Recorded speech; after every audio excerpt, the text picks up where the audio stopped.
For me, yung lasa niya, hindi siya yung parang gusto mo ulit. Hindi ganun. Tayo sa tapat ng Veggie Select. So, nakabili na tayo ng skewers, ba tawag nila dito? Skewers. Let's try this. Oops. Amoy ano, smoky. Ito.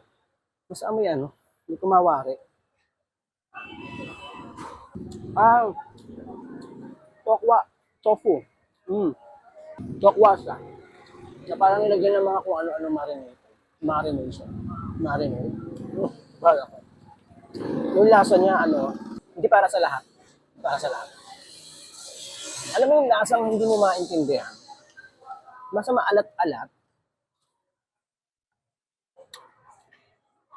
Maalat-alat eh. Na hindi ko maintindihan yung... yung pulang sauce doon sa sanggupsal. Parang ano ng kimchi. Ganon. Ito sa lasa. Parang kasing lasa niya yung sa... Yung hinahalo sa kimchi. Ganon. For me yung lasa niya, hindi siya yung parang gusto mo ulit. Hindi ganun.